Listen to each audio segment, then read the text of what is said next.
Scotty Barter, and welcome to this very special May 27th edition of our Memorial Day Tribute, honoring our heroes, coming to you live and streaming worldwide at AM 1050 WLIP, on location from American Legion Post 21, located here at 504 58th Street in the heart of beautiful downtown Kenosha. We will be here broadcasting until noon today with the special events that they have, some planning until 2 p.m. We have a tremendous lineup for all our listeners and for people who want to join us here. We have a special appearances by our Kenosha Day favorite, I Am the Flag. We have Amazing Grace toward the end, 21 Gun Salute, Taps, and much more. We invite everyone to join us. Come on down and bring the family.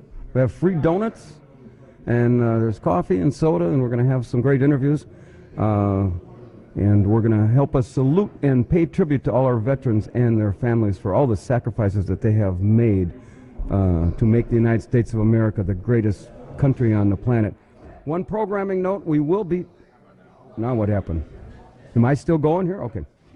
We will be taking your phone calls this morning for all our listeners to make a salute or tribute to your special family or friend who have served our country. Call us 262-694-1050. There might be a little delay because we have to go through our studio back in Pleasant Prairie, and then it gets fed down here. So if you have a salute or a tribute that you want to make, call us 262-694-1050, and we'll get you on the air. And I think the first thing we're going to do is we have a number of ceremonies. Eddie, this is a little loud. Can you turn this down a bit? That's a little bit more. And now I can't hear it at all. And I can't hear it at all. Test, 1, 2. Okay, that's a little bit better. All right. There's a number of ceremonies that are underway, starting with this one today, honoring our heroes. And then we have another Memorial Day ceremony that's later on at 11 o'clock down at the Job Center. Sunday, tomorrow on Memorial Day ceremony at Southern Wisconsin Veterans Memorial Cemetery will include features the Governor Scotty Walker, U.S. Senator Tammy Baldwin, and some other politicians. And that's going to be at the Wisconsin Department of Veterans Affairs in Union Grove. On Monday, Memorial Day ceremony, and that will be sponsored by the Navy Ship 40 and on the corner of 6th Avenue and 54th Street. And also American Legion Post Silver Lake has a parade starting at 9 a.m. I believe I saw a correction in the paper. That might be closer to 11. So, and then also Memorial Day VFW Post 7308 in Pleasant Prairie, starting at 11 o'clock in Old St. Mark's Cemetery. So check your local listings and get out and pay tribute to a veteran. Again, if you want to call us, 262-694-1050. And I think we'll start with a little history of Memorial Day. And joining me, a special guest, Herschel Riles. Herschel, welcome. Good morning. Yes, I'm Herschel Riles. I'm originally from St. Louis, Missouri. I served in Vietnam in 1968 to 72 as a Vietnam-era veteran. I'm a retired registered pharmacist, and I also retired from 35 years with the Veterans Administration Department of VA. I served here in this at Post 21, known as Kenosha, Paul Herrick, Post 21. I served as the adjutant here. This is Memorial Day, and just a little brief mention about Memorial Day. Memorial Day was originally called Decoration Day. As such, there were such lovely ladies who put flowers on the many graves of men who had served during the wars of the Civil War. And so that's what we originally, it was called Decoration Day. And these veterans who served were on both sides of the Mason-Dixon line. And as I said, I'm from St. Louis, so I was north of the Mason-Dixon line. A little bit about the post of history. I said Kenosha, Paul Herrick, Post 21. The post was named subsequently after Paul Herrick. A little is known about Paul Herrick, except that he was a Marine. He was from Racine that came to Kenosha. He was presently he is was entombed in the USS Arizona on December 7, 1941, after the Pearl Harbor attack. And what makes our post so unique is that it's located in the old downtown area of Kenosha. And in 1938, when the post building was built, the city council went out and got local groups and city residents to fund the cost of building this building. So What year was this built? 1938. And it was built by the city? The city council. For this reason? For this reason. And the people in the area got local funds and to actually build the building. So we've been here over 87 years. And, the post received its exempt status going back between the National Organization of the American Legion was granted exempt status by the Internal Revenue Service in 1934. The Kenosha Paul Herrick Post 21 was chartered actually on October 23rd, 1919, and it was included in the original listing. Post 21 did not appear on the revoked organization, so therefore we were listed originally as a exempt organization. Person, where was the post before this building? Do you recall? What was it? Was there in another location? No, before it was always here. Okay. Yeah, but there was in fact another post, which we don't have the name, so they combined those two posts on August of 1951. Okay. And it became known as the department signed the post number 21 to this post. And we named it after a hometown Marine who happened to be from Racine, Paul Herrick. We just recently had one of the post members who, just when it passed on to the last bugle, as we call it, Lars Zeltfinger, who was actually a friend of his. He's the only person that we have any kind of actual contact with Paul Herrick. Little is known about Paul Herrick, but because he would have been in his 90s now if he had lived. He was just a little teenage Marine that left here and went into service. They all were when they left to go into before World War II. If you just joined us, we are down here at American Legion Post 21 in 504 58th Street. And we are taking your calls this morning. If you have a special tribute or a salute, shout out, so to speak, that you want to make mention, give us a call. And we'll filter it through our studio and down here, and we'll let you talk about it. We're talking to Herschel Riles, and we're talking about a little bit of the history of Memorial Day. You know, you had said that it was called Decoration Day, and it started, I think there was 20,000 Union and Confederate soldiers that were in, on the first one. Right. General James Garfield made a speech, and then there were some problems with the South. Right. The Confederacy accepting that. And then I think it stayed until 1966 when President Johnson changed the name to Memorial Day. And so, anyway, we've got a number of topics we're going to talk about here. We're going to get to some of our sponsors. And coming up in just a little bit, who are we going to talk about on the Battlefield Cross? We're not going to do that right yet? Huh? Yeah, not yet. No, okay. All right, go ahead. Continue, Herschel. We're talking. We're sorry to interrupt you, but we got all this radio stuff we got to get in the middle of this here. Yeah. So, just a little quick history about the founding of the American Legion, which will be celebrating 100 years this year.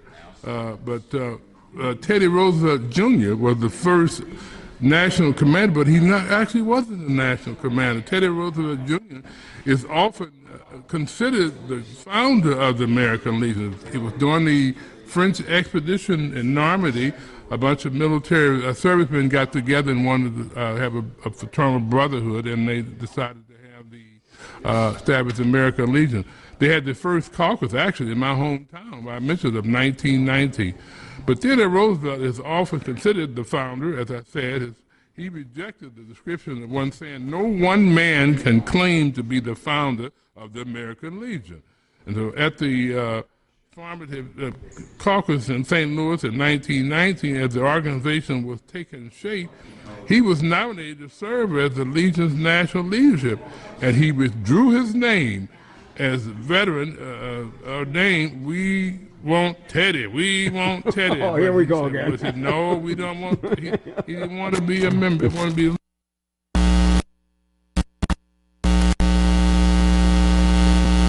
In doing so, he helped establish a philosophy that led for the organization.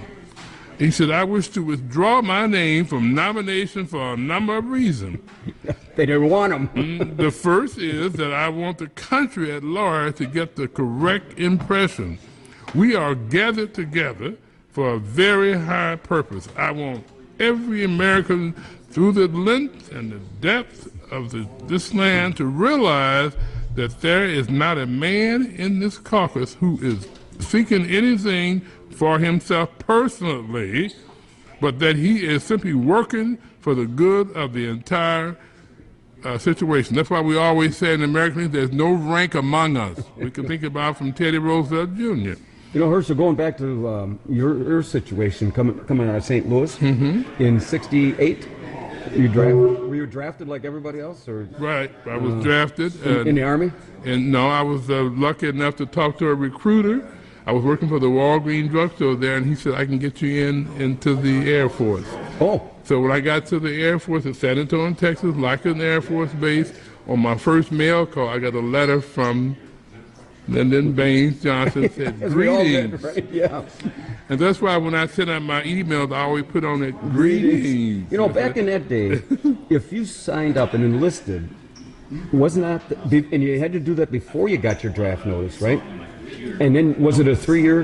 It was a 4-year commitment. 4-year commitment, okay. Yeah, you're right about it. Because I was working and I got a letter that said, come down for your physical.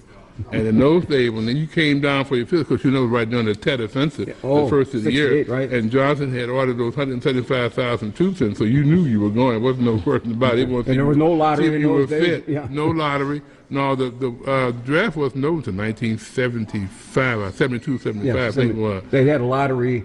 I got drafted lottery. in 70, but there was a lottery that came about 72, somewhere in there, That's right. Until they disbanded it. Right. In fact, today, if I might mention, Greg Vigansky and I serve on the Secret Service Board for Kenosha County. Oh, no kidding. We stand back, but we don't anticipate any action, but we have to yearly train for people to come before us with the exemption problems. There are 21 exemptions, which I didn't know about when I was being drafted. Now they tell you. Now they tell you. And they can come before you with their hardship exemptions. It's not only medical or mental. Sometimes it's with supporting a family. He's the only surviving person that's supporting a household. Yeah. But we haven't had a declared war, since 71. But it's still a viable government agent. They have 2,200 employees. In fact, the president just appointed a new person for that board, individual out of Washington State. So it is still a government agency, and they still meet. We're taking your calls, 262-694-1050. Eddie, how are we doing on our technical problems? We all right? You're sounding fine over the air. Oh. Well, that's all that matters. As long as Herschel and I sound good. But we still can't hear what their music is, right? Well, we'll get that. Anyway, going back to the draft, and you talk about going for physicals. Anybody that had to go through it, he left here in Kenosha, left the KYF, which is a little shave pit at 5 in the morning, and you went up to the APHIS building in Milwaukee, and they were talking about physical. Basically, if you had a pulse, nobody told us about the 21 exemptions. Right. I mean, you could go to school, you had a draft deferment, but some people, even if they had children, they weren't exempt from that. They were going whether you're married or not. So, and if you had a brother who was already in the hostile territory, you could get exempt.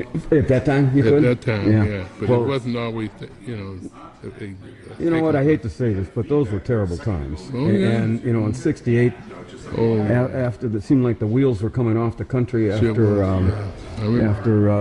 Bobby Kennedy and going back to Martin Luther King. Right. And then you had the Vietnam War, and then oh my God! Oh, then the riots all over the place, the entire country, and you thought, what are we doing this for? We're fighting in a place that it's not a declared war. I don't want to get into politics of that, but it was a frightening times in the late '60s and early '70s, and guys were coming home in coffins. And then for those servicemen that were coming back, they were getting spit on in the Oh yeah. in the I don't airports and everything else, and it wasn't until years after that. We're going to talk to some. But you of the- know, I just digress in 1930, after the war. This place actually was used for veterans who came back here and didn't have a place to go. This was like a farm. They could come here and recline or whatever was necessary, because some of them had been homeless or whatever, you know.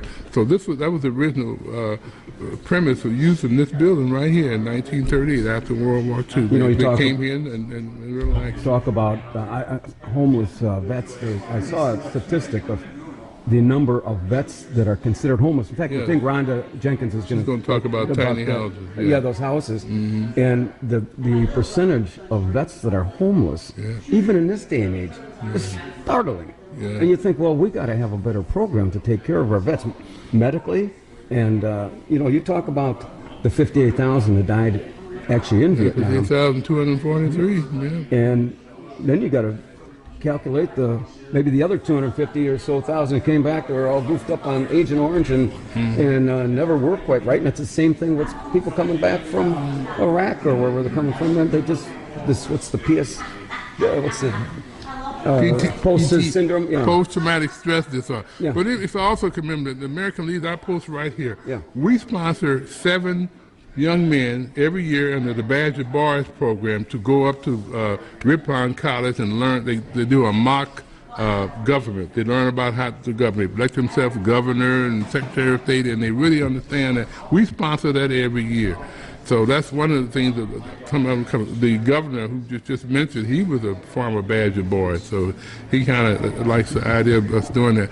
Plus, we have the young kids over at Harbor Side Academy, put the flags out for a year. We have interviews with the veterans in the Korean War, about the ones left. There's very little World War II left anymore. It's Korean 1953, and then the Vietnam veterans. We let them interview about what they did, and the young kids. It's really impressive to go there because they do their little background history and check, and they know a lot about the wars and things that we were those who were actually there. It's really a good program to do every year. You know, do you know anything about the ROTC program that is? The ROTC program, we just came back from that Friday. The commander and I, we have medals that we give to them. It's over at Indian Trail now, and, right? Yeah, Lieutenant Colonel Randolph Malford is the commander over that program, and he selected students, and they're there to learn about being reserve officers. For those of our listeners that aren't familiar, that's an elective that was started at least 15 years ago at Ruther, and started with. I remember doing an interview. When they first started, they had 20 kids. Yeah. And then I think they had outgrown the building here at Ruther and had to go to Indian Trail, and I think they got well over 100 with a waiting list. Yeah. You know, and in my view, there's nothing wrong, and they wear their uniforms on Fridays, right? Nothing wrong with a little discipline, and they don't get made fun of like I think they initially did. And it's an elective, and nothing wrong with having structure and discipline. And if I understand this right, if you're in an ROTC program and you elect, it's not mandatory, but if you elect to enlist, you start as an E3. E3? I mean, I'm not sure the rank, maybe it's even 2, but you don't start at the low thing. I was surprised this year that a lot of them did not elect to enlist. Some of them were going to Gateway Technical College. It's the first time I've ever seen that. Now, something else we do at the Post, we go to some various schools, and we teach the young students in the 5th grade classes how to actually fold the flag. And once we show that flag folding to them, the triangle and all, they catch on real quick, and they just get right in there and start doing, let me do it. It's very entertaining, you know. And then they ask us questions like, why do you always be hollering, people talking about left, right? We said, because that's a way of putting discipline. Because once you become a good follower and take directions, then you can be the leader. You know, again, I don't want to get into this, but there's a lack of discipline in our youth today. And something like this, anything you can do that will stiffen that up and helps, is going to make the whole system a little bit better. But I have never seen a military recruit come out and didn't say, sir, yes, sir, yes, sir. That have turned into that discipline. Maybe things have changed more and more, but I can remember that when I for a long time I was saying, sir, yes, sir, you take people. I can always tell when I'm talking to a vet. Because when I'm just having a conversation and I ask them, yes, sir, no, sir, and that carries over to their private life years later, too. So nothing wrong with having respect. How we doing, Eddie? We're going to take that break now? Yeah, we're going to take a minute for the weather. So we're going to, before we get to that, we're going to read a little letter here. Okay. Whenever you're ready, Eddie.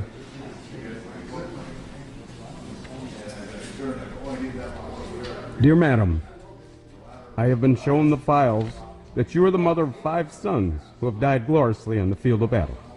I feel how weak and fruitless must be any words of mine which should attempt to beguile you from the grief of a loss so overwhelming.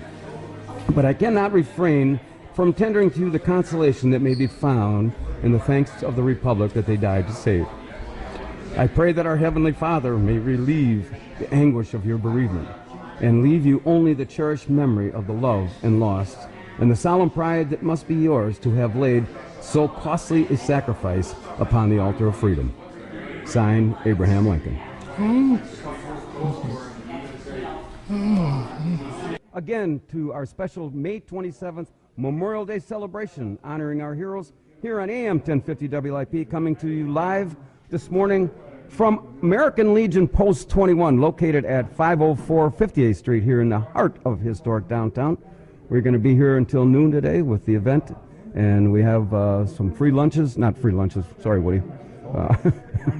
You see his heart go? Yeah, we were promised lunches, and all he brings is rolls. We have a great lineup this half hour. We're going to talk to Alamo Stone from the Legion Rhiners, and then we have Black Jack Stafford's going to talk about the Battlefield Cross.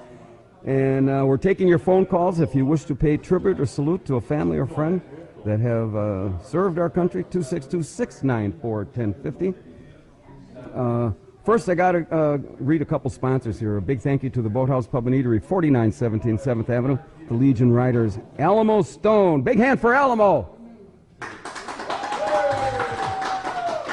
You're a real fan favorite here, right? Yes, they love me. Get a little closer here. Okay. All right, what's the Legion Riders about? The Legion Riders are a relatively new part of the American Legion. They were organized about 25 years ago out in Michigan, and we are the fastest growing part of the American Legion now. We have over 100,000 riders nationwide. Wow. Here in Wisconsin, we're set up by districts. I'm a member of District 1 out of New Berlin, and we've got 100 members right now, approximately, and we do parades, funeral escorts, anything to do to support the veterans. You guys are all volunteers? I mean, you don't get any money for this? All volunteers. No one in the Legion gets any money for anything. Everything we collect in the way of donations goes directly back to support the community and the veterans. So now is this a southeastern chapter, or do we just have Kenosha, Racine? Well, the state has the organization, the parent organization, and then we are District 1. There's 12 districts throughout the state. They pretty much mirror the political districts in the state. And we go from, District 1 goes from approximately Oconomowoc and Heartland all the way down to Beloit. And everybody has to have their own bike? Doesn't make a difference what kind? No, of course, if you don't ride a Harley, we will harass you. But sometimes we even harass the Marines, you know. Oh, I wouldn't take on the Marines. You nuts? What were you in? Army, of course. Oh, well, and you're going to take on the Marines?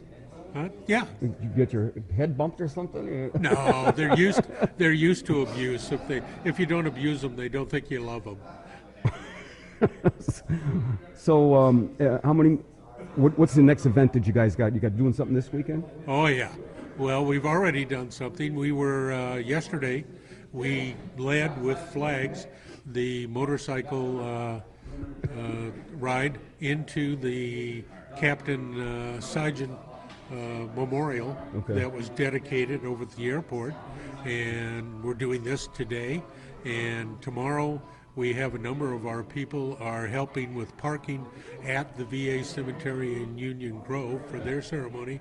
And then Monday we're doing 3 different parades in Delavan, Twin Lakes, and Rochester. Kind of fun riding all over the place a little bit, isn't it? Absolutely. You know, I was going back to my question about what kind of bike you have to have. It'd be kind of strange if you didn't have a Harley and the guy shows up with a blue Yamaha.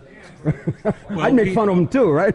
We've actually got a number of different bikes. We've got one guy that's got a Moto Guzzi. Our only requirement is that it has to be at least 500 cc's so that they can keep go up, on the right? highway to get us where we need to go. And no training wheels, right? They can't have training wheels. No. Some of them need them, but it's Well, you get a little older. I mean, you gotta make some concessions, absolutely. Well, right? when you get a little older, you go to trike. We've got a dozen trikes in there now, and everyone has taken an oath. As we get too old to stand our 2-wheelers up, we're all going to trikes. Well, God love you, huh? You bet. Now, if somebody wants to become a member, one of our listeners, how would they go about doing it? Well, first of all, you have to join either the American Legion, the Legion Auxiliary for the ladies, or the Sons of the American Legion. And we're more than happy to help you do that.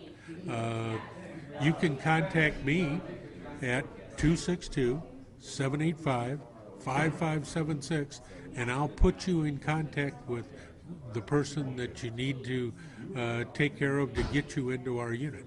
How about it? Anything else you want to add? No, that pretty much covers it. We do a lot of stuff. Just this week we've had 7 different activities we've done, and we all are vets, and we all love to wave the flag.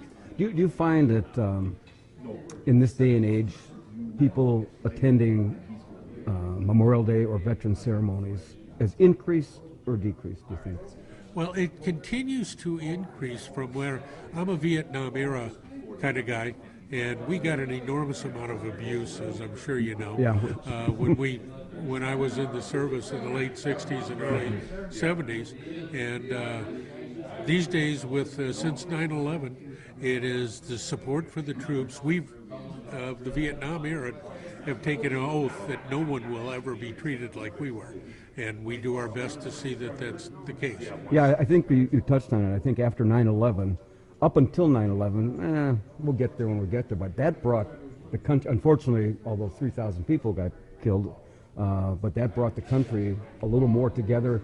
You saw it at sporting events and the playing of the flag, and so anyway, anything else? You want to find a word here? No, that pretty much covers it. Well, I appreciate you coming in. Thank you, Scott. Eddie, slow down there. The guy said he was done. What music is that I'm hearing? We have just a little technical. Hang on there, Shorty. All right, thank you. Bring Blackjack up here, and then I'll read a sponsor while he's coming up. He's going to talk about the phone call. The world, for anybody that wants to give a shout out, a salute, dedication to a family member or a person that you know who has paid the ultimate sacrifice for the good of the United States of America. We just got done talking to Alamo Stone from the Legion Riders, and now joining us. You want to go by Jack or Blackjack, or what, you got something fancy or what? No, it's I use the road name Blackjack as a tribute to Blackjack Pershing. Oh, okay. Who was with Teddy Roosevelt at San Juan Hill as a lieutenant, and then was the commander of the American Expeditionary Forces in Europe for World War I. All right. Now we have this. Ronnie, come back here. We're going to talk about the Battlefield Cross. And hey, Woody, you guys, can you? He's got to just get a camera of this here. No, I don't need it. I just wanted you guys to. So he's got to get a camera shot of this. You got it? Okay. Now, I'll let you set it up. What we're seeing in describe it for our listeners that at home. Go ahead. The Battlefield Cross is used to recognize those service members that have been killed in action. It started all the way back at the Civil War, where they would use a rifle and bayonet to mark where a soldier had fallen, and during a lull in the battle, they would recover the remains. It has become more popular since the wars in Iraq and Afghanistan to recognize those unit members that have been killed in action. It consists of a pair of the combat boots, a rifle with bayonet stuck in the ground behind it, and a helmet on the top, and the soldier's dog tags hanging on the rifle. Now, would they actually bury that person right there? No, not anymore. The remains of our soldiers that we lose in battle are shipped home immediately now, but this is used for a unit tribute to those members, and the units will have ceremonies at their base camp, whether it be in Iraq, Afghanistan, or wherever this occurs, and they have a ceremony, and it's a tribute to the lost warrior. And they still do this now? Yes, this is a current practice, and is done by all branches of the service in their theater of operation. Now, what organization do you represent? I'm the senior road captain for District 1 American Legion Riders. Oh, okay. And I'm a member of Post 20 out of Waterford, American Legion, and I'm also a life member of the Vietnam Veterans of America. So what kind of bike do you have? I actually have two of them. I have a 2014 Dresser, and then I also have a WLA replica, which is a 2016 Harley model that they came out with 1 year. It's in the flat OD green with the big star on the tank. And, especially made for guys like you, I mean, or your organization? well, it was open to anyone, but I saw one and I just had to have one. As vets and belonging to that to the Legion Riders, do they give you any discount or on prices, or for some of them might want to join? And some of the dealers will give you some breaks on stuff like that, but nothing real specific on that. But now there are a number of ceremonies going on later today over at the Kenosha County Veterans Council. Tomorrow, the Memorial Day ceremony at Wisconsin Veterans Cemetery. That's in Union Grove. Are you guys going to that one? Yes, we'll be participating in that. We have for years. We get out there, and our primary function there is to help people get parked. And the area where they hold it is grass, and so there's a lot of folks, older veterans that may be using wheelchairs, walkers, or canes that need assistance getting up to their seats. And so we facilitate getting them up and getting them seated so they can participate in the event. And then Monday there's a ceremony here at the Navy Ship 40 on the corner of 6th Avenue and 54th Street. And then there's a Memorial Day ceremony parade in Silver Lake. This article says it starts at 9. I don't think that's correct. I think it starts at 11. But you could call the American Legion Post 544 in Twin Lakes, and they could give you the exact time. Do you find that, as I asked Herschel, that people attending ceremonies for Memorial Day or Veterans Day, is it increased, stayed the same? I think we get a far better reception nowadays. The motorcade that we did yesterday for the Captain Lance Sijon, it was a short ride. We went from 3300 to Howell Avenue down to 5500 Howell Avenue at the airport. And there were a number of people that didn't know we were coming through, and veterans stood on the sidewalk and rendered a hand salute for all the motorcycles with American flags going by, which was very impressive. We got a lot of rounds of applause. We had truck drivers blasting their air horns to show their support, and it was a very positive event. It's got to make you feel good. Yes, and yesterday was just a tremendous event. Lance Sijon died in January of 1968 in Vietnam as a POW. And yesterday for this event, there were 5 POWs from Vietnam that were in the Hanoi Hilton that came for this event. No kidding. Yes, and The governor was there. General Dunbar, who's a state adjutant general, was there. And there was also a letter from Senator John McCain, who had also been a prisoner for over 5 years in Hanoi during the Vietnam War. Fair question. How come it took them so long? 68's a long time. Well, the memorial was in place at the 440th Tactical Air Wing by Billy Mitchell Field for years. Oh, okay. But the 440th Tactical Air Wing was redeployed to South Carolina about 10 years ago. And it's taken that long to get through all of the red tape and the process of getting this relocated to Billy Mitchell Field. And credit to his youngest sister. She was the one that did that and worked through everything. I mean, with the FAA and the city and the county and this is what troubles me, is you said red tape. Why should it take that long to salute these people? That's beyond stupid to me. And I don't care if a politician's listening to this. You know, I always sit here and interview politicians. What have you done for? Oh, we're going to do we're helping the veterans. They haven't done anything. I'm sorry, that's just me talking. But I understand. Blowing off some steam from 50 years. Well, you know, and that's one thing. I rely on the VA for my medical health care. Yeah. And I use the clinic out at Union Grove right. and the Zablocki Hospital in Milwaukee. And I have nothing but praise for those people. I have been treated respectfully, timely, and with quality care. It was not always like that, though, was it? No, it wasn't. But when they had the issues, maybe back in the 60s, 70s, 80s, you know, I wasn't part of that, so I can't really speak to that.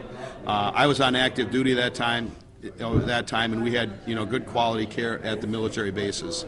Now I got another question for you. See these two guys over here? Hey, Ron, you guys are eligible to enlist, right? He's going to enlist. They're looking for a few good men. There's a recruitment poster. That hair might be a little bit gray to get in anymore. As you go, remember you're going for your basic training? Take a little off the side, right? Yeah. I worked for Disney for so many years. I can't military. Well, Eddie, you're ready to enlist, right? Look, he's just chomping at the bit. Now, this young man would be very capable, ready to rock and roll. Put him in a tank. Put him in a tank. We could put him in airborne rangers and put him in the artillery. Yeah. Or we can find all kinds of good jobs. And then 40 years, Eddie, you can be sitting in here with your own motorcycle, and I'll be interviewing you. I'll be about 104 by then. Yeah. And if he can swim, we could get him in the Navy, too. Oh, that's a prerequisite in the Navy? No, I don't know. Ooh, for all you Navy guys, they're just joking, right? Yeah. We pick on each other in all the branches, but we really are a brotherhood. And there's a common denominator with all veterans, whether they served in peacetime or in war, or regardless of branch. There is a common denominator. There is a brotherhood there that does not exist in the civilian world. Do you think it all came about after 9/11? No. Was it always there? That brotherhood has always been there, but the patriotism seemed to increase tremendously after 9/11. That, and I think it really started to improve after Desert Storm, actually. Oh, okay. Because that was a very positive event for our military and was handled well. And I think that was the turning point where there was better recognition. I think under the Reagan administration, when they started actually putting more money into our defense and upgrading it, I think that helped tremendously. I mean, I remember back in the late 70s, I was an enlisted soldier at that time, and we were supposed to be provided with all of our uniforms and boots and everything. And it was so hard to even get basic uniforms. We'd have to go to surplus stores and buy used uniforms because we had a hell of a time getting support. You drafted in the Army? Lottery number 38. Oh, you had a lottery? Yeah. It was a couple of years after. I didn't have a lottery number. I just took my, as he said, greetings and got in the bus at the KYF and went up to the AFIS building and bend over and cough. Next thing you know, I'm on a plane to Fort Campbell, Kentucky. So anyway, I appreciate you coming in, and thank you for all that you guys have done. Hey, a big hand for Blackjack. Hey! They're steadily behind you. Well, just remember what Memorial Day is for. It's not all picnics and mattress sales. Yeah, that's always amazed me. Every time there's a mattress sale on President's Day, Yeah, same or thing. Veterans Day sale. Yeah. Anyway, we're getting about that time. Eddie, should we do this? This never gets old for me.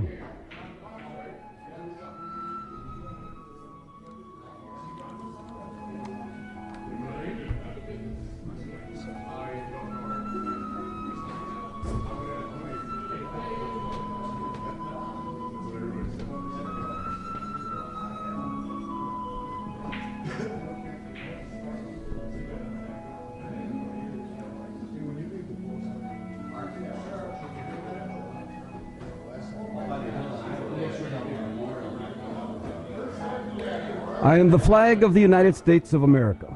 I was born on July 4th, 1776, and the Declaration of Independence is my birth certificate. The bloodlines of the world run through my veins, for I offer freedom to the oppressed.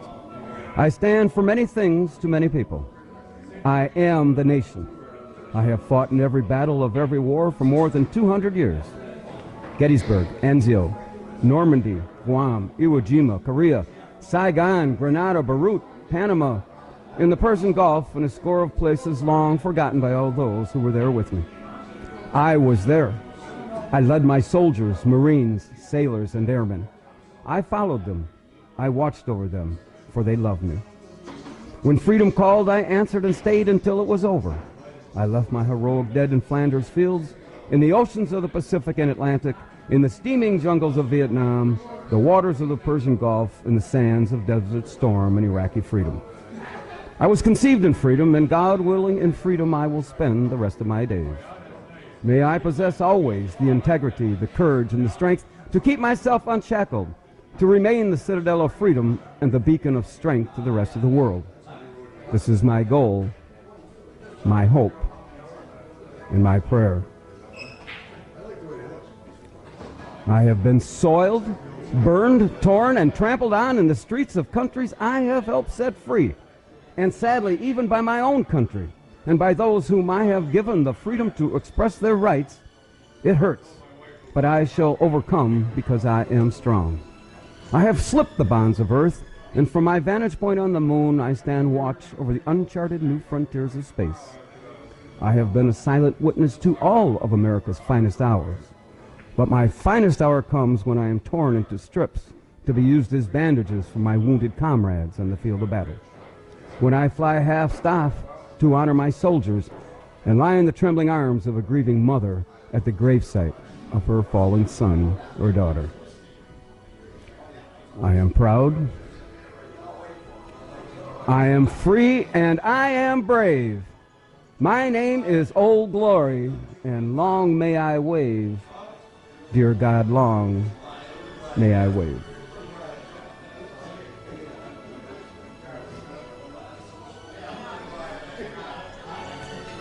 June, that's next week. Yeah. How many years were you here? I've been the commander for 6 years. 6 years. So I'm still the commander of the Kenosha County American Legion Council. How come you're not a member of the Legion Riders? I am a member of the Legion Riders. Oh, you got a, I didn't know you had What does it say on my shirt? Well, who reads that? My bike's parked outside. Oh, is that the one with the big scratches and the dents Yeah, on it? Okay. yeah, the one you hit probably coming in. And going out. We're going to take about a 5-6 minute break for the CBS News and the weather, and then we get back. Who are we talking to when we get back? We can talk to Janine Dunkel Okay, and then from AseraCare. Okay, and then also we're going to talk to Rhonda Jenkins. Rhonda Jenkins and after, Rich Bulker from the Kenosha area. And then we also got Carl too, right? Yeah, and Carl. So Carl Bogar. That all be coming up after in the next hour. Again, give us a call after we get back, 262-694-1050. If you have a special tribute or shout out to a veteran or someone, a family member. And we'll be...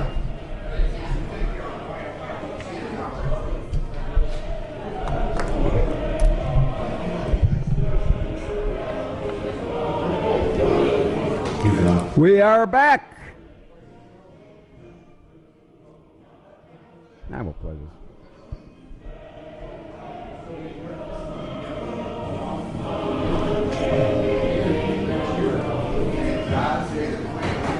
We are back here at American Legion Post 21, located at 504 58th Street. He says it's faint. Okay.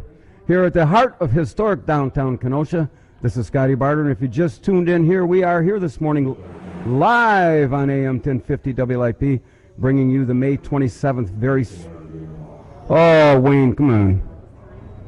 How about that? We'll have a little technical issue here to get through. And if I don't hear anything, that's fine. Keep talking, Scott. Okay, we will be broadcasting for the next hour. However, the event does continue to 2 p.m. They have some free rolls and coffee and soda. Come on down here at 504 58th Street here in downtown Kenosha. We are taking your calls 262-694-1050 if you want to give a shout out or a tribute to someone that you know that's served in the military. Joining us next is Janine Dunkel from, pronounce this word. AseraCare Hospice. Oh, okay. And I'll let you describe what that's all about. Go ahead. Excellent. First, I just want to say thank you again for letting me be a part of this. I am absolutely honored. As part of AseraCare Hospice, we honor our veterans. So a lot of people ask, what does this mean? First, I want to recognize that veterans deserve and need specialized care. I will be getting into that, but again, I want to thank all of our veterans, those at Post 21, locally and nationwide. And in remembrance of Memorial Day, I also want to recognize those that have passed.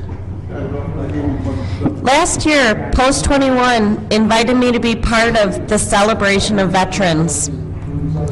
With a smile on my face, I went over to a veteran and I said, "Hospice is a free benefit." He looked at me and he said, "Honey, nothing in this world is for free." How powerful that was to me and how right he was. That is something that I will never forget. As a former Army wife myself, I feel like I should have known better. To get into what we do, as part of our specialized care, we go through training such as PTSD classes. We also have veteran pinning ceremonies. We did this past week as part of Memorial Day. I called Tom from Post 21 and I said, would anybody be willing or interested to help us out, to come to the local nursing homes and hand out pins? Where is your nursing home, by the way? The ones that we did over the last week, we went to Sheridan Medical, we went to Water's Edge, and we go to all local nursing home and assisted livings around the area. Is it all vets in these? It isn't. We did that this week just in remembrance of Memorial Day, but we service anybody that qualifies for hospice. And your position with this organization is? I'm the representative. Oh, okay. So a fancy name for it is patient transition liaison. Oh, we like that. We're titles. Again, titles. Yeah. Okay, go ahead. Right. So as part of the pinning ceremony, I expected one veteran to show.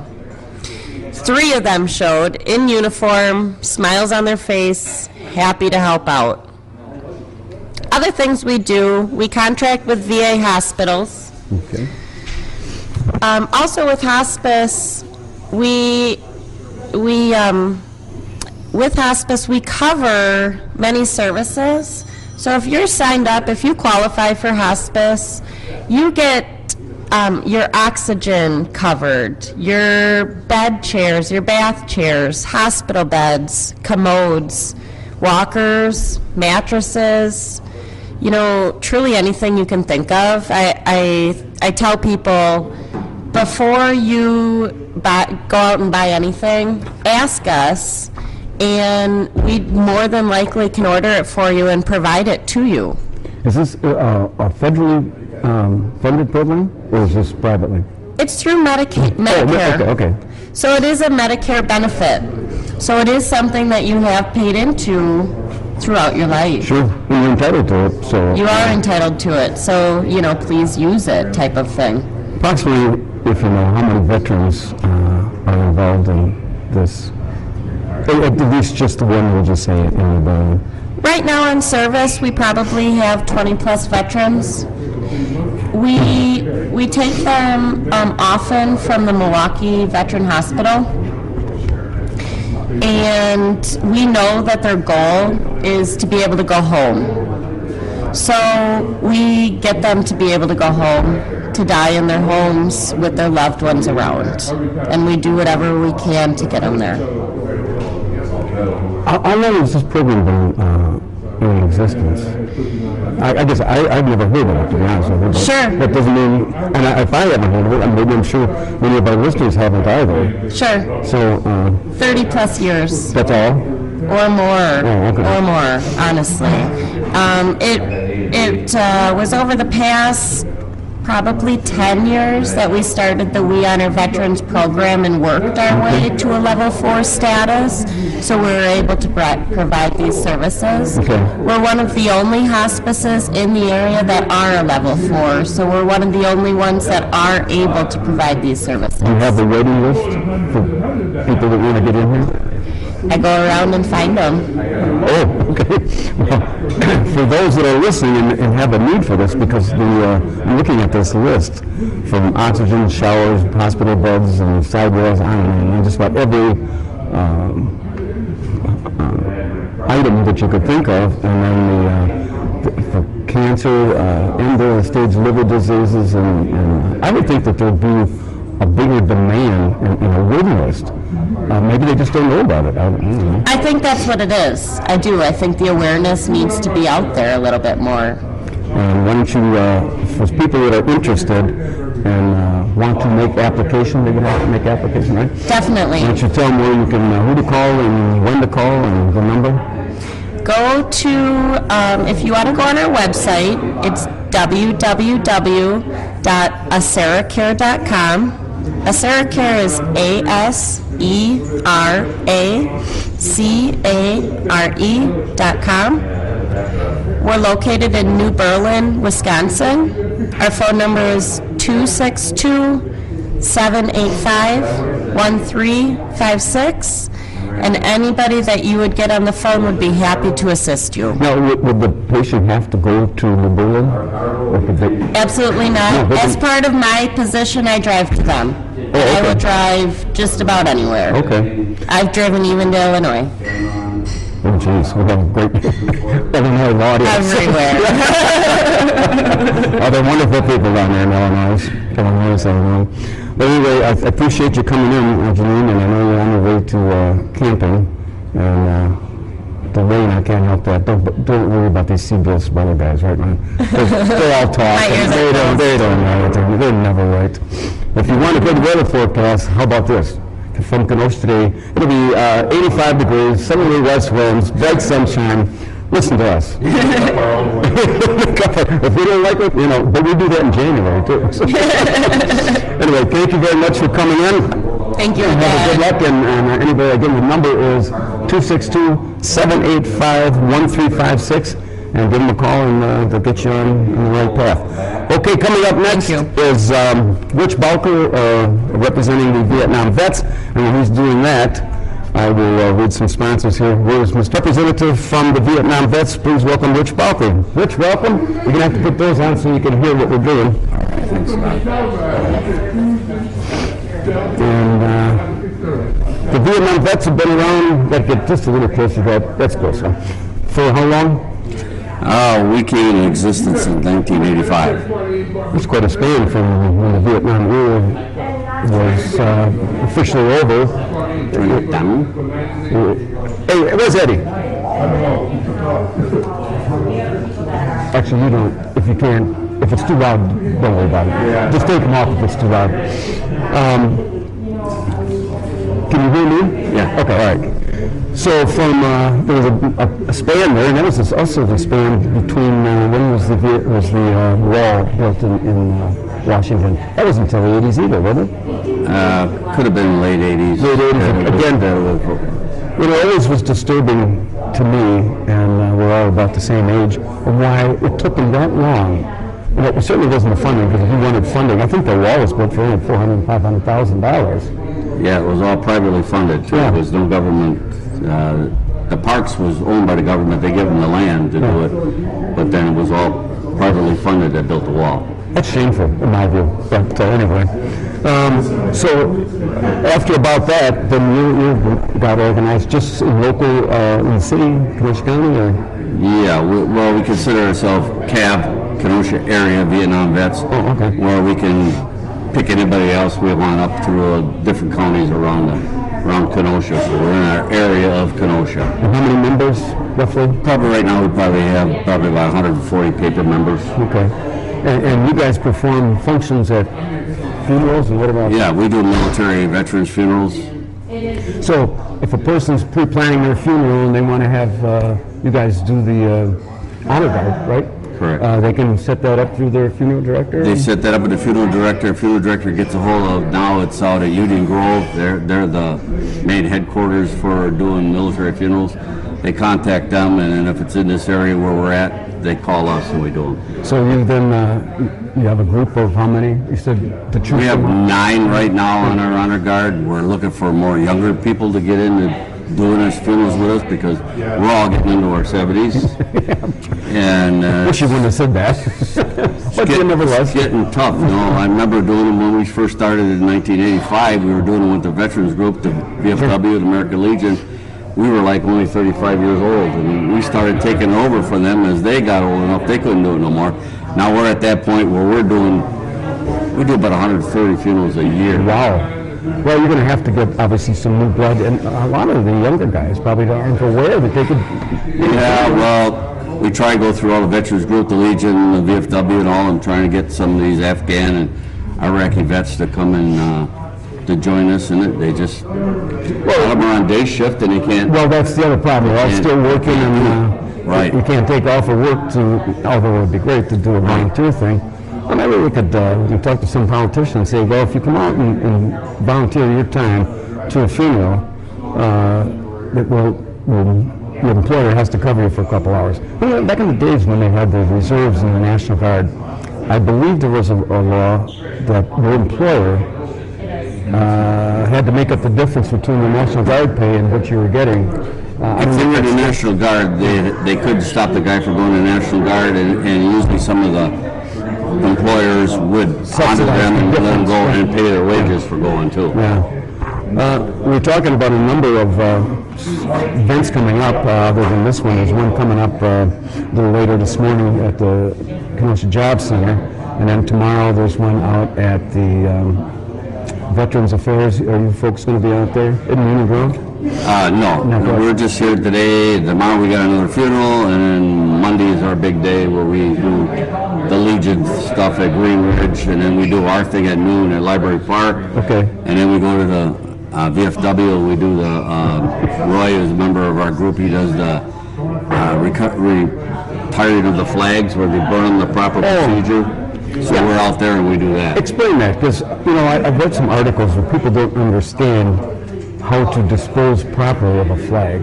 Why don't you touch on that? Well, technically, the proper procedure is burning of the flag, but there's a proper procedure of doing it. It isn't going on a road and demonstrating and burning the American flag. No. That's not the way you do it. But doesn't the VFW on 39th Avenue have a time set aside when they do that? They do it twice a year. Twice a year? Yeah, they do it on Memorial Day and they do it on Veterans Day. So the proper way is to, if you know, what would be the proper way? It's burned in a certain ceremony? Roy set it up with the VFW. It's never been set up before, but Roy set up a little saying that they have. Yeah. They do a little function before it, and they have the big little fire pit there that they do the honor of a flag, and they burn it. And then when that's all over, he just sits there with all his flag burning people, and they just burn flags. Do they get a number of them to burn? Yeah, it's one of the main areas to turn in tethered flags is the VFW, right in the hallway in the middle of the VFW. Okay. They have a place there where people come and turn all the flags in. How about it? So, And he probably gets, probably 500-600 flags. we can. Again, this is something I'm glad you shared that with us because I wasn't aware of it, that there was that many. But at least people are taking the time to say, let's do it properly and don't disrespect it. You know, as Technically, it's called disposal of the American flag. And we get other flags too. You know, we'll get state flags and we'll get POW flags and stuff. That Oh, people okay. get through. They get them turned in over could there. have been wind tattered and But what Roy does get a lot of, he gets a lot of casket flags. Families, person's gone, they get the casket flag, they don't know what to do with it anymore because the kids have it, they don't remember what it's for, so they come and turn them in over there. Them flags he does not burn. He'll end up turning around and giving them to our group, so we keep them for us. If we get to a display. no, we just fold it into a triangle, a proper procedure. We can keep it with us. And when we get to a funeral, and normally there's always one flag for the funeral, but a lot of times then there's trouble with the family. One wants this flag, no, I want this flag and everything. So to keep peace in the family, You've got enough to go we around. have another flag. That's a We good- turn around and we give it to that person. It's a good way to please everybody. Everybody goes happy and nobody goes away mad, especially when you lose It's a loved not a one. place to be arguing at a funeral, so we kind of like nip that in the bud right You can now. argue with your lawyers when they read the will. Yeah. You don't have to do it at the funeral. Now, how far in a radius do you guys travel to go? We go from the state line by Illinois, Kenosha, up the Racine state line, county line there, and I-94, we stop at I-94. Or we don't go west? Yeah, because they got veterans groups on the other side, in Bristol and Salem and stuff that's supposed to be carrying on these veterans. But sometimes we do go out and do a funeral out there in one of the close That's close by. cemeteries out Silver there. Lake or someplace. It's Well, right on Highway 50. Oh, yeah, okay. There's two cemeteries. Sometimes we'll go out and do them, and then there's one Methodist one out there, Methodist church out there in V. We go out there too, and we'll do it. Do you feel that there's a sense, I've asked this question for the other guests, that there's a sense of either upper or going the other direction of patriotism? Patriotism has really gotten better. Since 9/11. When we came home, we were treated like dirt. Oh, yeah. And we said when we started getting active that we were never going to treat our veterans that's coming home from serving their country dirt. So we kind of like brought this on, and it's been taken off now with Isn't there a traveling wall similar to Yes. it's in Washington? yes, there's actually 3 of them. Oh, there is. Yes, there's the Vietnam traveling wall that comes out of Washington, D.C. There's a moving wall comes out of upper Minnesota, and then there's the healing wall that comes out of Florida. So there's 3 corporations that do traveling wall. Oh, it's sponsored by a corporation? Yeah, it's sponsored by their own corporation. The one out of D.C. is actually sponsored by the Vietnam Wall. That is like the original one that comes, but these other walls come through, and We had one here. I thought it was a year ago. yes, I was the one that brought it here In Pleasant Prairie? in Pleasant Prairie. And how much red tape, so to speak, did you have to go through to get that? It takes a year. Yeah? It takes a year to bring it here, and you got to have a place to do it. You have to have a veterans organization sponsor it, Right. and then you, of course, like I said, you have to have a place to put it. And where was this out by Lake It was Andrew? out by Lake Andrew out there. We had it. And it was obviously in the summertime. And does this It was actually in the fall. Oh, yes. Does it come in on a flatbed, or is it, how big is They it? bring it into a trailer. They got all the panels on it, and the stipulation is it has to be guarded 24 hours a day. Legitimately, right? Legitimate guards, because it has to be open 24 hours a day for people to see it. So it has to have people there to show people the wall, and it has to be guarded 24 hours a Are day. you eligible, you don't charge for anything? It's no charge for it. They do put like any veterans organization, they'll put a box up. If somebody wants to donate some money to it, they can do it. Are all 58,000 names on there, or close to it? 58,468 names. Wow. That's pretty remarkable that they're able to take that around the country. And you know what? It's probably a matter of supply and demand that takes a year. Yeah, actually, the place up there had 3 walls in Minnesota when we got 4. One wall got damaged in Missouri, and actually the people in Missouri said, we'll buy the wall. So they kept that wall down somewhere in Missouri where it got damaged by a storm, So they got it up down there themselves. They got their own personal wall down there. And then he has 2 traveling walls and it goes around the country. What's a number you can give to our audience for people that might need to contact you, either to hopefully join your organization? Well, I'm Rich Belker from the Kenosha Area Vietnam Vets, and my phone number is 262-694-1129. That's my home phone. My cell phone is 262-705-4202. And we're looking to get some younger vets in to join our organization to do military funerals.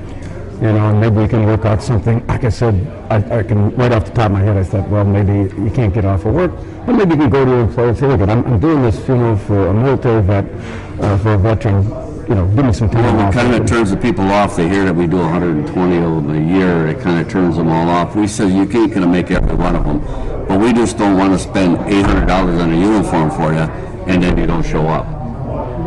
So we work with the honors program for the state of Wisconsin through the Department of Defense, and we have to be uniformed. Okay. So our old World War II guy, Chet, he's the one that set us up with these uniforms, so this is the way we've been for almost 20 years now. Well, God love you guys. You do great work, and salute you. Thank you.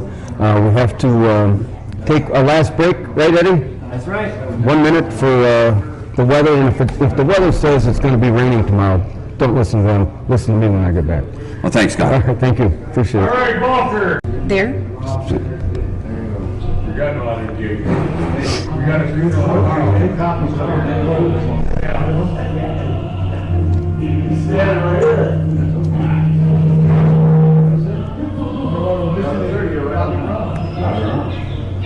Who's going to be here tomorrow?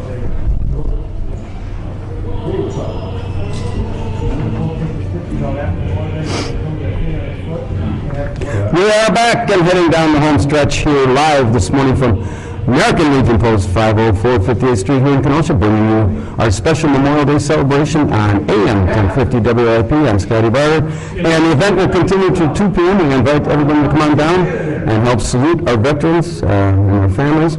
And just one programming note, this show will be replayed in its entirety tomorrow at noon on AM 1050 WLP, also on Time Warner Cable's Channel 14, again in its entirety, Tuesdays at 5, Wednesdays at 6 p.m., and also on Sundays at 6 p.m. And joining me, a great pleasure, in honor, is Rhonda Jenkins, who is the, what's your title now? You do everything, right?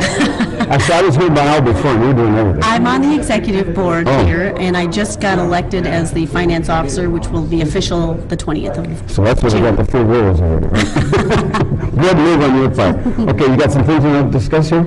Yes, I'm not only a member of this executive board, I'm a member of the executive board for the Veterans Outreach of Wisconsin. Most people might know it as the Veterans Village, the Tiny Homes Project that's happening in Racine, Wisconsin. And I just kind of wanted to go over some things that we have. Go right ahead. Okay. Currently, right now, we actually have the food pantry open there at the facility, which is located at 1624 Yout Street in Racine, and it is available for veterans, and all you have to do is give them a call, 262-221-8350, 262-221-8350, and then they will kind of direct you on what you need to have done, because you obviously need to prove that you are resident in Racine to go to that food pantry, and your veteran status, and it's not terribly hard. You can, if you don't have your DD-214, they'll hook you up with the county service officer that you need to talk to. What's the DD-214? I forgot. It's been a while. Really? The DD-214 is your papers that say that you were discharged. That's the number on the bottom of the form. Therein lies my problem. Yes. No wonder I don't remember what that was. You're so funny. But now we also have a partnership with for the Kenosha County veterans with the Shalom Center. So what they can also do the same thing. They have to be registered, and it's a very good program because the veterans can go to the Shalom Center once a week to get groceries, and then again they have to be registered, and you would call and register yourself with the Veterans Outreach of Wisconsin in Racine, but you could still use the pantry here in Kenosha if you're a Kenosha resident. Okay, so this new Shalom Center that we're redoing would be available to this program? The food, yes, the food pantry that we currently are using right now. Okay. is available right now to veterans if they register through the outreach program. Touch on these little houses that they're in the process of making, the building. Correct. That program utilizes the food pantry that is at the same location. And then there's going to be 15 homes on the property. Currently, we have 8. We are currently building 4 off-site, and they will be delivered to that site. They're very nicely set up. They're kind of, I don't want to say in a pod, maybe that's a good choice, but like 3 homes, and then you have your own little yard to share, and then another 3 homes, and it's designed to get homeless veterans off the streets and get them an opportunity where they have an address and a shower and facilities to use. What qualifications does a veteran have to get to that? They will have to be, it will have to run through this program and through the county service officer. I actually don't have the entire list. If you touch base with the Veterans Outreach of Wisconsin at the number I mentioned before, 262-221-8350, they can probably further assist you with exact details. The situation with vets being homeless is far greater than anybody can imagine. Yes, it is. I mean, the numbers are staggering, and to see vets sitting on homeless with a blanket over his head with nothing but, give me some money. I just don't know what happened, why that should be. None of our veterans should be homeless. No, it should not. And sadly, I think sometimes veterans just don't know what we have available. We ourselves, I have to tell you, in my 40s, I didn't know what I had available to me as an honorable discharge Marine, and then I just started asking around, and it's right there a lot of times at our county service officers. They'll definitely, and I think we're going to have one of them come on later, and he can kind of talk about that kind of stuff. But this project... Yeah, go ahead. Oh, I'm sorry. I just kind of wanted to bring up just a few things. We're hoping to have the whole project finished with construction by the 1st of July, and it kind of does weigh in on this whole project getting started is done by private and corporate donations, because it's funny, the federal government actually has funding for us to be sustainable, but they don't have any funding for us to start up. So this is our government. Yes, right? Yes. So kind of interesting. You got to make it on your own first, and then we'll help you. So it's the thing we're doing now is we've got these builds every Saturday. There's currently one right now on the site over on Yout in Racine that I was mentioning. Okay. But it does kind of hinge on skilled labor, because we have an event every Saturday until this is done. 9 a.m. it starts unless it's raining, or there may still be stuff inside to do as well, because we're doing the community center inside as well. But okay, why don't you give the number one more time, and then I'm going to have Carl come up, and then hopefully we'll get to Oscar. So give the number one more time. Okay. Call. 262-221-8350. All right, Rhonda Jenkins. Big hand for Rhonda! You're a favorite. Now that they know you're handling the money. Joining us next as we get down the home stretch is Carl Borger. I always butcher that. Bogar. I'm sorry.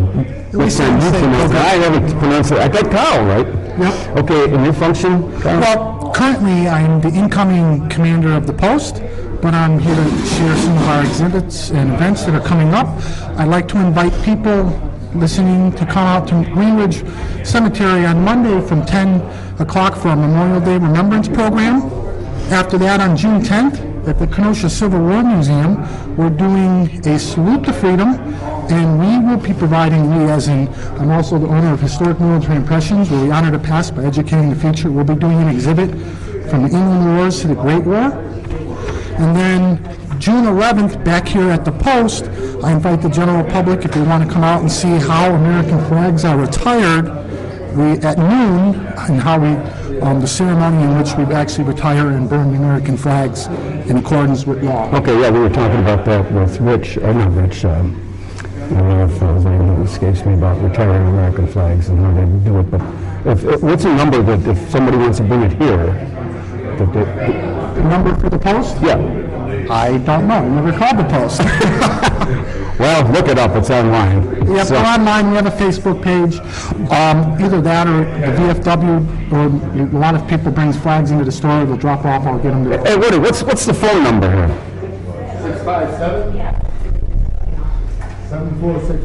657-7464? Possibly. We might have a change. From the outgoing president or let's see, the Grand Poobah, or we use the outgoing Grand Poobah. Now we got the, and you guys got to probably learn how to learn the phone number. He's worried that he knows that on June 20th I kick him out of his parking spot. Anyway, Carl, thanks for coming in. Appreciate it. But do you have anything else before? Well, the last thing I want to talk about is November 11th. We'll be back here at the Post. Yep. We'll be doing In the Shadow of Our Fathers. Okay. It's an exhibit to teach children about our military past. Okay. So all the exhibits will be geared for kids. We'll have exhibits from We're submarines. going to do that upstairs. Upstairs. And that is on Veterans Day. On Veterans Day.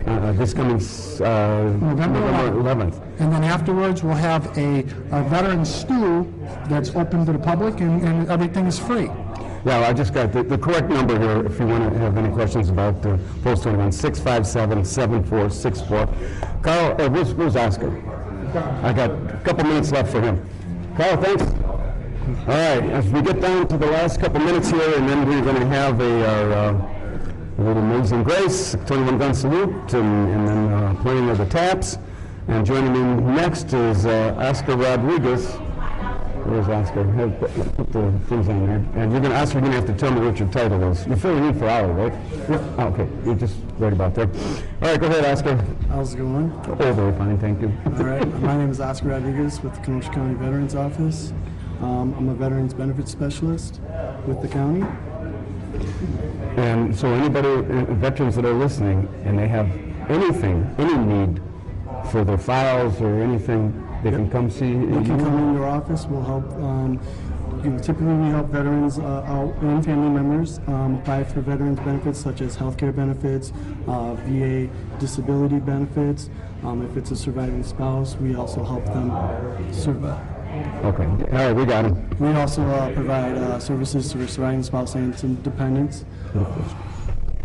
And you're located in the Kenosha Job Center on 8600? Yes, sir. 8600 Sheridan Road, Suite 700.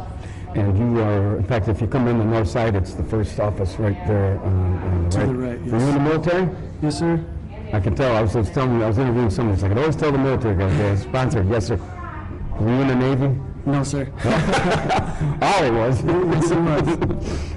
So where were you? I was in the Marine Corps. I did active duty from 2004 to 2008. I was with 2nd Battalion, 1st Marines, and I did 2 deployments. My first deployment was to Iraq, and my second deployment was I did the 31st ME, which is out of Okinawa, Japan. You think we're about ready to wind that stuff down out there?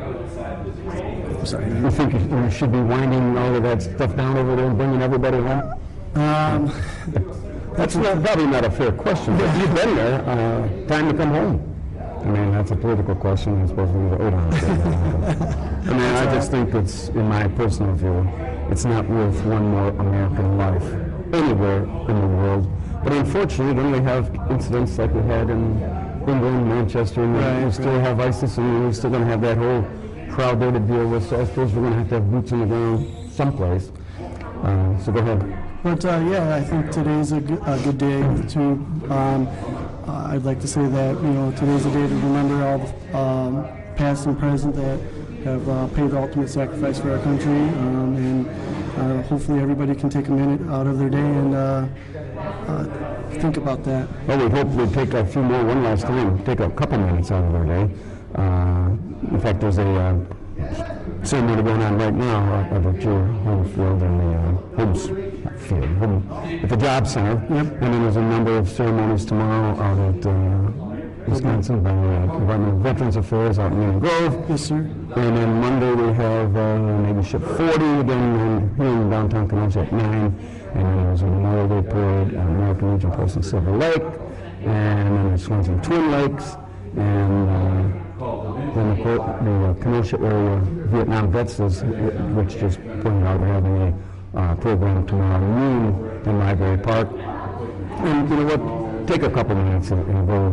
It didn't last long, but I think it's worthwhile to say thank you to all our veterans. And you know, how many veterans do you think we have in Kenosha County?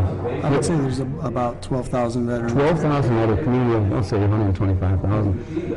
And some are actually getting older, and we're losing World War II vets. I don't know how many I saw every day across the country. Is it 1,000 maybe, or 1,500, or something like that? Yeah. So that's the way it is, and it's very unfortunate. But where were you originally from? I'm originally from here, Kenosha. Oh, really? What high school did you go to? I went to Tremper. Oh, boy, stick around. I knew something about this guy, right? Probably a little difference in our graduation. Were you on an honors program like I was? No. I was in the gifted program. Now I'm in the re-gifted program. Anyway, if you got we got just about 4 minutes left before we get to our finale. If you want to make a quick call, 262-694-1050. Yes. Can we do the announcements now? Because I'm getting close to. We'll edit them later. We can't do the taps, you have to do it in the right order. Oh, okay. So you just keep filming and then we'll come back and redo it. All this technical stuff we're doing on the flyer. That's all right. See, you can tell he was in the military. You got to understand it. You just can't go off. You got a final word with him? Okay. Thanks for everybody for coming out. Oscar, you got anything else you want to add here? Go ahead. We got about 3 minutes. Yep, I think just one more thing that I'd say is any veterans that are, if they're listening, if they have any questions or any concerns about any veterans benefits or anything related to that, feel free, come in our office. Like I said, we're at 8600 Shared Roots, Suite 700, and our phone number is 262-605-6690. What would be the number one concern that veterans have? Or their families, maybe? I would say there's veterans, that are still getting out still to this day that are still not receiving some of the benefits that they could be entitled to, such as like the health care and stuff like that. But how could they get them missed? They just didn't know about it, or it's just are they supposed to be notified? Well, on that aspect, when you're separating, people go on their merry way, and sometimes that's not their first thing that's on their minds on that. So that's why it's important that we can have them come on out. Okay. Thanks, Oscar. All right. We're going to have a word from the outgoing commander. Go ahead, buddy. What do you got to about 2 minutes? Not to rush you, but go ahead. I just wanted to say thank you guys for coming out today. Okay. It's a great honor and for honoring everybody, and for all the listeners, if you have any questions about what Rhonda talked about, the Little Houses program, and what Carl talked about. Here's your phone number, Woody, if you want to. Please feel free to call the post and ask 657-7464. Give us a call, and you get a hold of any of us, and we can set you up with the programs that we support and everything, and we have a lot of good things coming up this year. I do want to thank all our sponsors before we get to the final, because stay right there. Boathouse Pub November 11th, which is Saturday, Veterans Day. Yep. And we have some special, we're going to be here from 10 to noon, and a special salute and everything will be at precisely at 11, because that's what... Yes. What is it? The 11th hour, the 11th day of the 11th month. So at 11, we'll do our ceremony in recognition to that. And we're going to have great events going on. We have a really good program upstairs, and you'll be able to find out about everything we talked about. And again, please feel free to call us if you have any questions, and we'll be able to help you out. All right, we're going to start now. You want to play Amazing Grace now? Yeah, it's about 3:26. We'll do that. We'll do the 21 salute, then we'll do the taps, and then Wayne can play the Aaron Tippin song at the end, and we'll see how close we get. We should be pretty close. All right, you ready?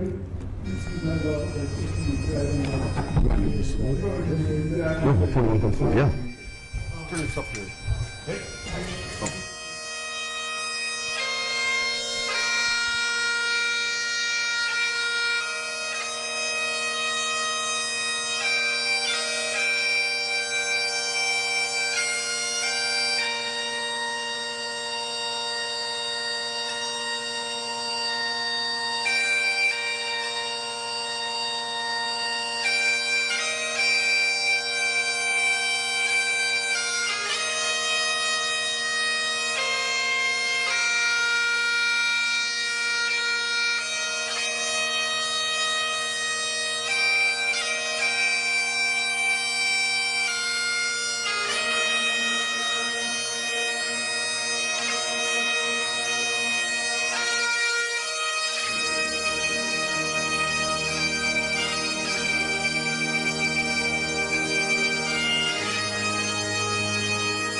Wayne, cut the music.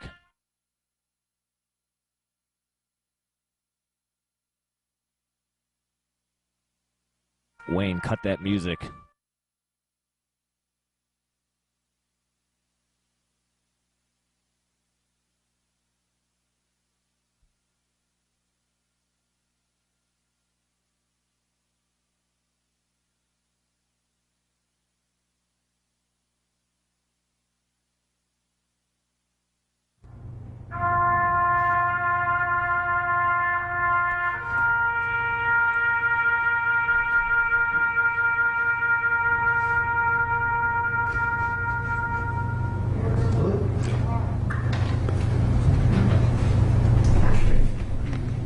I want to sincerely thank Woody and Tom Vicentano for his and his staff here at American Legion Post 21. Also my video coordinator, Spider Ronnie, our engineer Eddie, and back at WIP Studio, Wayne Carl, for lending their expertise in this morning's program. And most important to all our veterans for their service and sacrifices to our country. And this concludes our programming for this morning. It's been a wonderful audience. And on behalf of all of us from the Kenosha Today Show and on AM 1050 WIP, I'm Scotty Barter, and we hope you all have a very safe and pleasant Memorial Day weekend. So Wayne, if you hear me, are you ready? Fly us on out of here. Hey, you. I was with you yesterday.